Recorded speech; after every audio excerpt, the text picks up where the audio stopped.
All right, hey everybody, welcome back to the channel. It's Rob at Smirking Gun Reviews. I'm a little amped up because it's Monday night, which means it's Better Call Saul night, and it's our penultimate episode of Season 4, Episode 9, called Wiedersehen, which means goodbye if you don't know that. Just really quickly, I will be doing reviews for The Walking Dead's next upcoming season next week. I am not sure how I'm going to react to these episodes. I have reviewed it in the past, and I said I wasn't going to do it, but I'm a little... The advertisements of Rick Grimes' final episodes constantly being thrown in my face like it's something that they should be proud of, or that we should be looking forward to, or however they're trying to spin it, makes me have to do this. I have for myself, because I wasn't even sure I was going to watch it. But I am going to talk about them and try to be open and fair like I always am, and honest. And maybe they'll be great. Maybe I won't have anything to complain about. But now we're here. Let's talk about Better Call Saul, where we get the 1-2 punch of Jennifer Hutchinson writing and Vince Gilligan directing. So, damn. Okay, we get everything we need in a penultimate episode. And with the direction of Vince Gilligan, this is another masterpiece episode. So we have this great cold open beginning. And if you know anything about Vince Gilligan, besides just how awesome he was creating and designing Breaking Bad, just in general at designing episodes of television, this guy really knows what he's doing. I know Jennifer Hutchinson wrote it, but this guy really knows how to direct these episodes so well.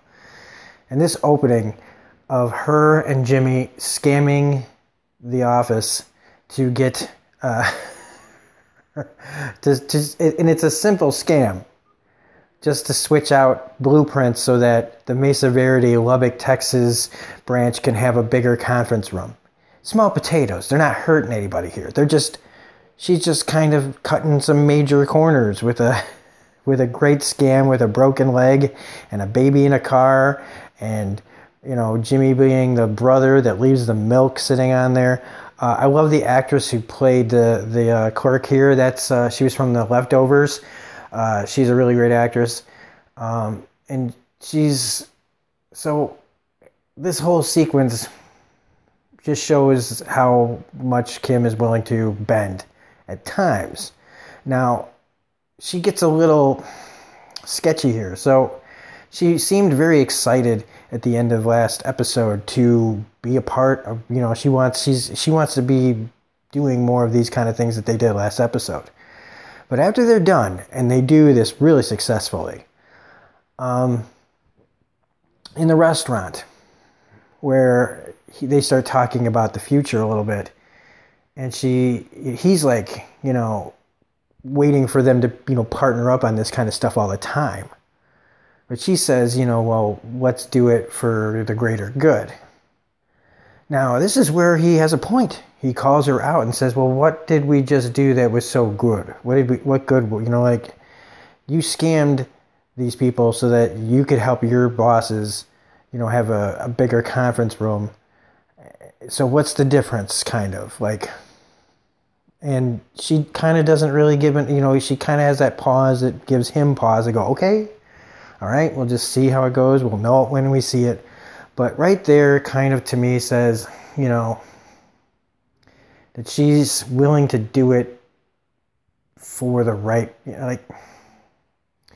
he's overly excited on this kind of thing. And I guess he didn't know at the time that it was going to be conditional. And so I also like the moment that he talks about how his clients all know him as Saul Goodman. So again, not the most subtle foreshadowing, but it's definitely, another little step in the right direction. This episode kind of goes all over the place, and it has a great origin story reveal right here in this episode, which is a small thing, but for all of us that love these little details in this show, it's pretty significant. And that's where Lalo and Hector's nephew shows up at the retirement home, or the elderly care facility. Now, I've talked about this a lot, about Gus Fring's details. and all the intricacies that go into these plans that they make. And what I should be also mentioning is we don't have these details without fantastic writers and people and all the people working on this show to make sure that we get these incredibly awesome, well thought out episodes that give us these amazing little details that just make the show that much better. Because here we have Eduardo, call me Lalo, whatever the fuck, talking to Hector and doing the little finger thing, and him just, man, Mark Margolis, man, he's been playing Hector now for, let's say, I want to say a better part of like probably 7 or 8 years now, and he has had so little to do for the most majority of his performance as Hector. He gets a little bit here in the last couple of seasons because he wasn't in the wheelchair and everything yet, but just the intensity of this man sitting in a chair and the breathing and everything and the looks and the eyes, just the intense, that the brain is, the fact that he lets you know that the brain is all there, and it still makes him a very intimidating and scary person. And this whole story that they have about the professor that they, took out and took their time with, that, again, seemed to do something that just was like a slight on the Salamancas, their pride, they're small, and pride is a huge thing in this show. People with problems with their pride. But the Salamancas' pride is so fragile that what they do to people, like what they do to people for the smallest little slight of their pride. And his nephew tells him about how he went back into this burning place after they took these people out.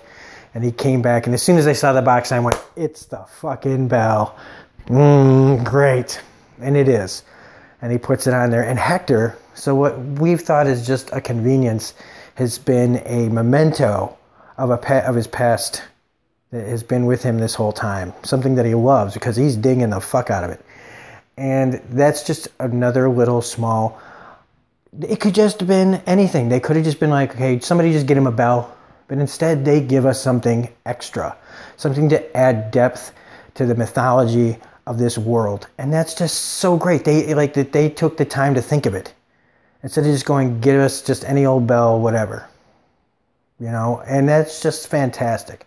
Now, the other important thing about this scene is, Eduardo telling Nacho to step off so that they can secretly talk about Gus, the Chilean. And, we know that Nacho has been instructed to keep tabs on all this shit, but he doesn't get much of a chance to. And all Eduardo says is this same old Hector just wants to kill everybody, which kind of is telling in itself that Nacho doesn't have to hear that conversation to know that Hector wants Gus Fring dead. But whatever. Hector wants everybody dead, just like Eduardo said. And we might as well just continue that. So we got Gus at the Los Pollos Hermanos, and his poor employee has to come in the back and once again tell him that there's these guys out there in the restaurant. He must pay his employees really well, I gotta say. Or there must be some great benefits or something. But so Gus goes out there, and it's Eduardo and Nacho sitting there, and they have to do the whole fake, I don't know you, but I'd like to talk to you situation. And it's not, the believability that they come up with. I mean, everybody loves this chicken, so it's not unbelievable to, hey, I want to help you franchise, let's go in the back. So that they get in the back and they can cut the bullshit.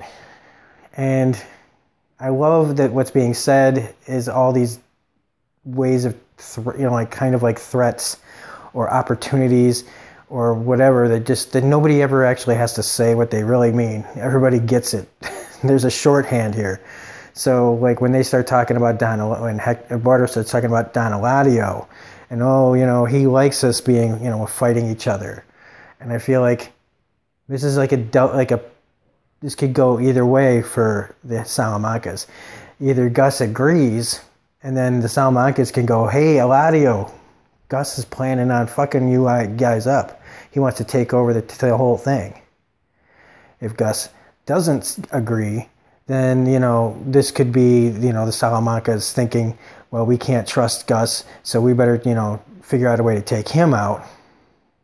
And then by Gus just kind of doing his usual middle of the road, I like things the way they are, kind of like, we can discuss this at other times and all this stuff. He is not going to give this guy anything. And the whole little game that they're playing of, hey, we owe you and all this stuff. Because I think Eduardo knows that Gus could have done more for Hector, even if he didn't have to do anything at all, really.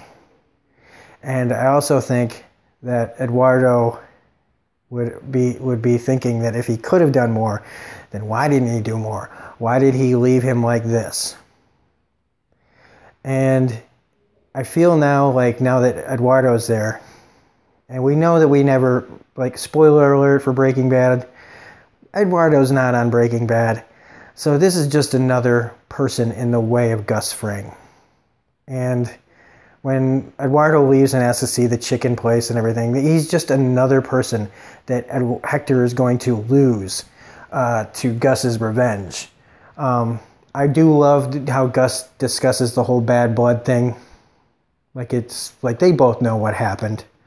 I'm sure that if, again, spoiler for Breaking Bad if you haven't seen it, so stop listening for a few seconds, but when Hector blew Gus's brother's brains out, that's not a story that wouldn't get told around. So I'm sure Eduardo knows exactly why there's bad blood.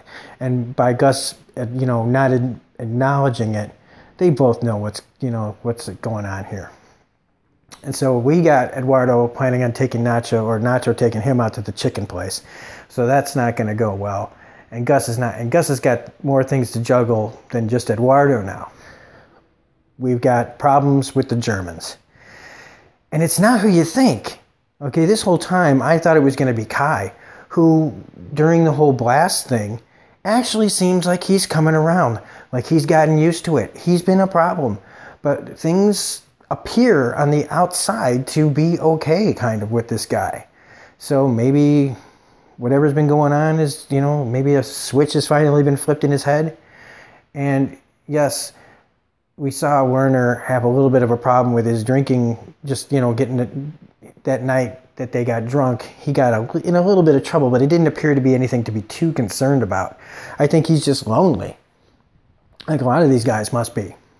So when he brings up, when he's in the place trying to reconnect the bomb, now, first off, that would be a high-tension, nerve-wracking experience to have to go into a room and try to reconnect explosives that could possibly blow up in your face. That would be stressful enough to cause you to be kind of panicky. And I think maybe Werner has not just been away from his wife too long, but this job has just kind of finally taken its toll. And so when he brings up the subject of talking to his wife or going to see first the trip. Okay, Werner, geez, dude, are you asking to be shot in the back of the head, buried in the desert? Or buried in the foundation of the super lab? Because that's just something that, with what Mike says, the amount of money you're gonna make off this, you're never gonna have to leave your wife again. And to power through. And I think that it should be enough. But Werner, I don't know. Mike saw his hand shaking. Werner is breaking. Maybe it's because he's older and not as young as the other guys who don't seem to have wives, and if they do, they don't seem to mind being away from them, or at least not outwardly. Otherwise, the writers would put that in there, right? So those details I don't think they would just leave out. So when Werner starts checking out the cameras, I was like, what is he going to do? Because honestly, it doesn't seem like there really could be that much he could do. But that's Breaking Bad kind of rules for you. This is Vince Gilligan and Jennifer Hutchinson at their you don't see coming is what you're going to get. But before we get to the end of this, we need to talk more about Jimmy. So he goes in for his meeting to get his lawyer status brought back up to normal. And this does seem to be a pretty cut and dry normal thing. It never occurred to me that it would go bad. And I don't know why I didn't think that, because it's just like, because when Jimmy has to talk to people, it usually works out. And in that meeting, there really was no reason to think that it wasn't working out. He's so good at talking and being believable, and I think he believes everything he's saying. And for a second there, I did think he was going to talk about Chuck. Right there when they asked him about the law. That was the moment to talk about Chuck. Because Chuck was all about the law. And all you'd have to say was, I got that from my brother. I didn't know they were going to hold that over his head. I didn't know that they were going to use what happened with the court case with Chuck. And maybe I should have. Maybe I should have seen that coming. But it just didn't occur to me that they were going to use that, or at least one of them was going to use it. And I'm assuming it's the one who asked about the law. That was the person who was going to vote no. And they do. And he's legitimately pissed off because he has done everything right. Now we know how he is and what he's willing to do with the law. But like I've said in other videos, he's my scumbag, okay? So when they tell him that he seemed insincere, I didn't buy that for a second, because he seemed pretty damn sincere to me. And so, yeah, he melts down. You know, Kim's juggling. She's preparing for the best news, you know. She's making the mug, the second best lawyer again mug. She's got him a new briefcase. She's, you know, looking forward to him getting back to the law as much as Jimmy is. Maybe even a little bit, well, not more, but, you know, on the same kind of level. So when she gets this message from him, or the phone call, and he's tearing ass up the parking lot to talk to her, damn right he needs somebody to say that he's not going to go fucking sell cell phones anymore. And I'm glad, I know it's like a simple little thing saying fucking cell phones, but if you're that pissed off, you don't say, oh, I'm going to sell these freaking cell phones. That's not the language you use, okay? We're adults here, okay? So, but the momentum that he gets up here, as soon as she mentions Chuck, that's where he loses it. Everything was going fine in this argument until Chuck's name is brought up. Because that's when I realized, oh God, yeah, maybe he should have. Like, I thought he would, but he didn't, and I was okay with it. But when she brings it up and then says, you know, they were expecting it because of how you got suspended in the first place, it made sense. But it also shows how all this season he has not dealt with it. And dismissing it that, you know, well, my brother's dead, so I moved on. And he hasn't moved on. He's gotten worse. And he's been in denial. And so then he just starts tearing it into her. Now, he's not wrong about all these details about her not wanting to be partners with him. But he's using the Chuck thing as a jumping off point to attack her and start trying to, you know, and without really wanting to destroy everything he's got left.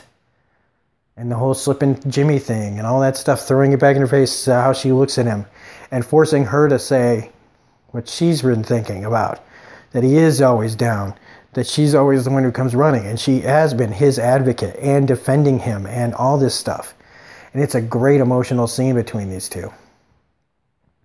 And so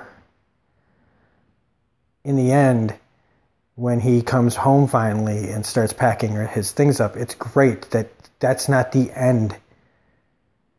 That she has been sitting there thinking about this like she always does when it comes to him. And she, you know, and him realizing, you know, telling her, I screwed everything up. And her asking, well, if you still want to be a lawyer, that's a start. That's where we start. We're not done. They had a big fight. They both said things that they meant but didn't mean, you know, like. And so there is more to this. And I am actually shocked at how far they're going to go with this after seeing the trailer, which is a little less ambiguous than usual. But let's finally talk about the last part. That is so Breaking Bad. It is just, it might as well have been about Walter and Jesse fucking with Gus. Which is that Mike shows up in the morning, sees there's something wrong with the cameras. They talk about, his guys say that there were these like flare-ups, these surges or whatever. and that, you know, Kai and them have been up and down, but Werner has been gone. And they get in there and they find instructions and a note that Werner had said he would leave if he got to, like, go see his wife. Now, on the one hand, that's a really stupid thing that I feel like, I don't know if the character would be that stupid to do. Knowing where is he going to go? How are they not going to find you? And is he going to the cops? That would be my only real worry, is that he would feel like a prisoner and he has to, like, find somebody to get him out of there and to possibly bring it all down. And if that's what would probably go through Gus Fring's head, then no matter what, Werner is a dead man. And if he's a dead man, then I feel like so are the rest of the Germans. And then at that point, I guess Gus just brings in a bunch of laborers to finish the job now that the demolition's done, right? So Werner, while it is very, very clever to use the laser pointer to, you know, screw up all the cameras so he can make his getaway, I don't know if I believe completely that that's something that Werner would do to completely, not just possibly get himself killed, but everyone else, overseeing his wife. But I'm not married, but that's a lot of money to be, you know, blowing up when you're this close. But again, I also have never been locked in with a bunch of guys for like 6, 7, 8 months. So I don't know. But I definitely know that if I knew that who I was working for was somebody very serious, I think if I was willing to take the money, I think I'd be willing to understand the risk of trying to run. So that is a fantastic ending, though, with the flare against the camera. And so next week's trailer, if you haven't seen it, spoilers on that too. It looks like, to me, if you have to ask me right now, is that Kim figures out a way to help Howard and Jimmy become partners. That they're going to get his law degree back, his law practice back, by going through Hamlin and adding a McGill, because he says Hamlin and McGill, you know, Hamlin McGill is back. And you can't be back without a McGill. So something tells me that that's where we're headed with this. So that means next season, Jimmy's going to be a partner with Hamlin. And I did not see, I wouldn't have guessed that, ever. Because I do feel like the timeline is getting quickly upon us. So we will, you know, for our next season, I don't know how they're going to do, like, what the possibilities are for that is just astounding to me. And like I said, I think with the rest of the trailer being like a track down of Werner, I just don't think they're going to leave that storyline going any further than this finale. I don't think we're going to be chasing Werner into season 5. So I think the fate of the Germans will be decided next week. And that'll be really interesting. And I hope we get more with Nacho and Hector and all that stuff too. So anyway, fantastic freaking episode as usual. So if you liked this video, please hit the like button, comment, share. I definitely want everybody that possible that would like this video to be seeing it. So if you have friends that that watch this show, please share this video with them. I really appreciate it. Speaking of that, I just want to thank everybody who does choose to watch these. Thank you for watching it all the way through. Thank you for liking, sharing, giving me all the support on this. I get so much positive support on my Better Call Saul videos. I really appreciate it. So we will see you next Sunday for The Walking Dead. Again, I sound all, we'll be back with the